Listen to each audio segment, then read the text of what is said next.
এর প্ল্যানটা আপনার কাছে কি করে আসলো এই প্ল্যানটা? এটা আমার বাবার তৈরি। হুম, আমার বাবা 1908 সালে আলিপুর দুয়ারে সার্ভেয়ার হিসেবে উনি চাকরি পেয়ে আসেন ফরিদপুর থেকে। অবশ্য ঠাকুরদাদা আসেন 1887 সালে আলিপুরদুয়ার কোর্টে প্র্যাকটিস করার জন্য। কোর্টে মানে অ্যাডভোকেট ছিলেন? অ্যাডভোকেট ছিলেন ঠাকুরদা। ও আচ্ছা, আমাদের এই যে ঘরটা দেখছেন, এই ঘরটা 1800 আপনার 1909 সালে এই ঘর তৈরি, এই দোতলা ঘর। আচ্ছা, আমাদের অরিজিনাল ঠাকুরদাদা এসে ওঠেন বাবুপাড়ায়, আরেকটি গাঙ্গুলি বাড়ি আছে, ওই বাড়ি, আচ্ছা। ওইটাই আমাদের আদি বাড়ি ছিল। আচ্ছা। 1909 সাল থেকে এই বাড়ি হলো। আচ্ছা, আমার বাবা চাকরি করতেন এবং সেই সূত্রে বক্সা ফিডার রোড তার সার্ভে এবং বক্সা পোর্ট তারই সার্ভে।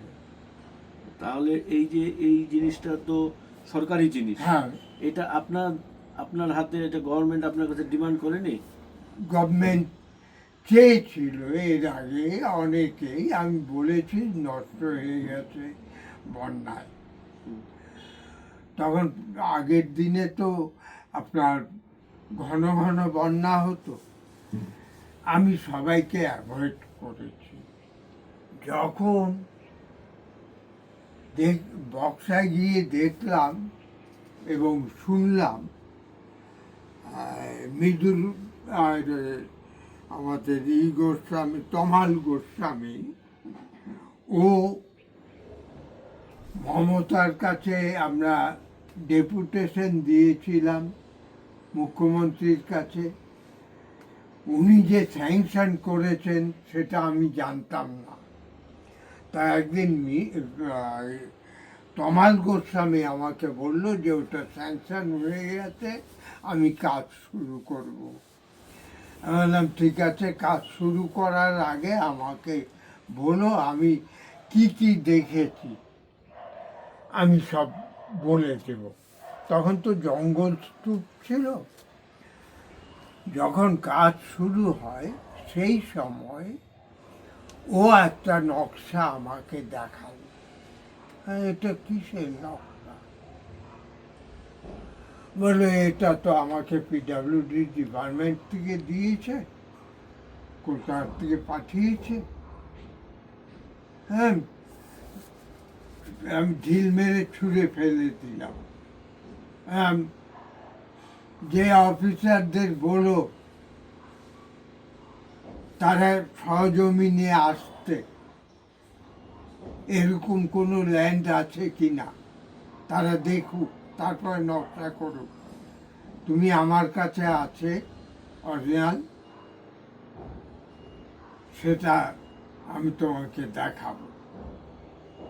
বলো তুমি দিবা?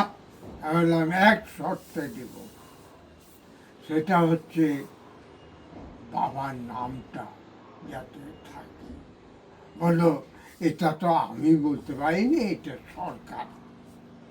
তুমি, তোমার সঙ্গে তো মমতা ব্যানার্জির সম্পর্ক আছে, তুমি সরাসরি তার সঙ্গে তাকে বলো। এই ভিত্তিতে, এবং শুধু তাই না, আমি ওই যখন কাজ শুরু করে নিজে দাঁড়িয়ে থেকে এই ম্যাপ নিয়ে ওকে ইশারা দিয়ে আঙ্গুল দিয়ে দিয়ে সমস্ত দেখেছি। এখানে কত নম্বর সেল ছিল, এই আলমারি কোথায় ছিল, কোথায় হসপিটাল ছিল, কোথায় ডাক্তার কোয়ার্টার ছিল, কোনটা ইসের জেল কমান্ডেন্টের কোয়ার্টার ছিল, সমস্ত আমি বুঝিয়ে দিলাম। সেলগুলো সব বুঝিয়ে দিলাম। তাহলে এটা আপনি আমাকে দিচ্ছেন কেন?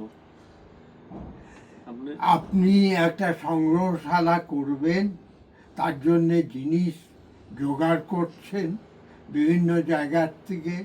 আমিও চাই যে এটা সংরক্ষিত হোক, 10জন মানুষ জানুক এবং আমার বাবার নামটা যাতে অক্ষয় থাকে সেই জন্য। ধন্যবাদ আপনাকে। আপনি যে আমাকে এটা আমার হাতে তুলে দিলেন, হ্যাঁ। এটার জন্য আপনি দিন এখন দাঁড়িয়ে এটা স্টিল আসুন দাঁড়িয়ে আপনার দিন এটা আপনি দিলেন আপনাকে।